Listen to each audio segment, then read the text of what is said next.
ஆப்கானிஸ்தானில் கடந்த 2021ஆம் ஆண்டு அமெரிக்க படைகள் வெளியேறியதைத் தொடர்ந்து அந்நாட்டில் தலிபான்கள் ஆட்சி அமைத்தனர். இதையடுத்து அந்நாட்டில் தலிபான்கள் கடுமையான கட்டுப்பாடுகளை விதித்து வருகின்றனர். குறிப்பாக பெண்கள் மற்றும் சிறுமிகள் ஆப்கனில் அதிகம் பாதிக்கப்பட்டிருக்கிறார்கள். உயர்நிலை கல்வி பெண்களுக்கு தடை செய்யப்பட்டுள்ளது. கடந்த ஆண்டு செவிலியர் போன்ற சுகாதார கல்வியும் பெண்களுக்கு மறுக்கப்பட்டிருக்கிறது. ஆப்கானிஸ்தானின் 9350 கிலோமீட்டர் ஃபைபர் ஆப்டிக் நெட்வொர்க் 2021க்கு முன்பிருந்த அமெரிக்க ஆதரவு ஆட்சியில் கட்டமைக்கப்பட்டது. நாட்டின் ஒருங்கிணைப்புக்கும் பொருளாதார வளர்ச்சிக்கும் ஃபைபர் ஆப்டிக் தொலைத்தொடர்பு உயிர் நாடியாக இருந்து வந்தது. கடந்த ஆண்டு ஆப்கானிஸ்தானை வறுமையிலிருந்து மீட்டெடுப்பதற்கும் பரந்த உலகத்துடனான உறவுகளை வலுப்படுத்துவதற்கும் ஃபைபர் ஆப்டிக் தொலைத்தொடர்பு பெரும் உதவியாக இருக்கிறது என்று தாலிபான் அரசு தெரிவித்திருந்தது. இந்நிலையில் வடக்கு ஆப்கானிஸ்தானின் 5 மாகாணங்களில் இணைய சேவைகளுக்கு தாலிபான் நிர்வாகம் தடை விதித்தது. தாலிபான் தலைவர் ஹிபதுல்லா ஆகுத் சதா இதற்கான உத்தரவை பிறப்பித்தார். சென்ற செப்டம்பர் 15ஆம் தேதி இந்த உத்தரவு பிறப்பிக்கப்பட்டதும் பால்க் மாகாணத்தில் இணைய சேவை முற்றிலுமாக முடக்கப்பட்டது. தலிபான்கள் ஆட்சிக்கு வந்ததிலிருந்து இணைய சேவைக்கு தடை விதிப்பது இதுவே முதல் முறையாகும்.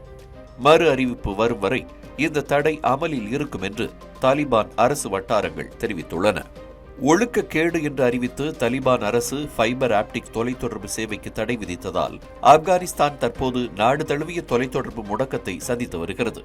இணைய கண்காணிப்பு அமைப்பான நெட்ஃபிளாக்ஸ் ஆப்கானிஸ்தான் முழுமையான இணைய முடக்கத்தில் இருப்பதாக உறுதிப்படுத்தியிருக்கிறது.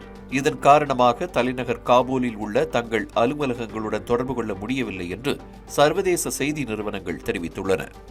நாடு முழுவதும் மொபைல் இணையம் மற்றும் செயற்கைக்கோள் தொலைக்காட்சி சேவைகளும் பாதித்துள்ள நிலையில் ஆப்கானிஸ்தானின் தனியார் செய்தி சேனலான டோலோ நியூஸ் தங்களது சமூக ஊடக பக்கங்களை பின்தொடருமாறு அறிவிப்பு வெளியிட்டிருக்கிறது.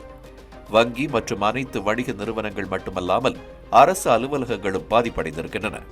இணைய முடக்கம் காரணமாக காபூலுக்கான விமான சேவைகளும் பாதிக்கப்பட்டுள்ளன. காபூலுக்கு வரும் மற்றும் காபூலில் இருந்து புறப்படும் அனைத்து விமானங்களும் ரத்து செய்யப்பட்டதாக விமான கண்காணிப்பு சேவையான ஃபிளைட் ரேடார் 24 தெரிவித்திருக்கிறது. இந்த முடக்கம் முழு நாட்டையும் தனிமையில் ஆழ்த்தியதாக தெரிவித்துள்ள ஆப்கானிஸ்தான் செய்தி சேனலான ஒன் டிவியின் முன்னாள் தலைமை ஆசிரியர் ஹமீத் ஹைதாரி, இணைய முடக்கத்தில் வடகொரியாவை பின்னுக்கு தள்ளி ஆப்கன் முதலிடத்தை அதிகாரப்பூர்வமாக பிடித்துள்ளதாக விமர்சனம் செய்துள்ளார்.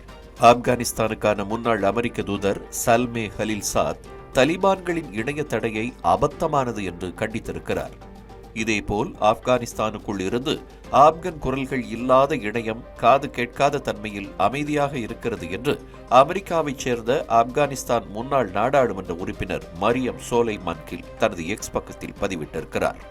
முன்னதாக இந்த மாத தொடக்கத்தில் பெண்கள் எழுதிய நூல்களை பல்கலைக்கழக பாடத்திட்டங்களிலிருந்து தாலிபான்கள் நீக்கினர். மனித உரிமைகள் மற்றும் பாலியல் துன்புறுத்தல் குறித்து கற்பிப்பதை தடை செய்யும் நோக்கத்தில் கொண்டு வந்தது என்று தாலிபான்கள் விளக்கமளித்தனர்.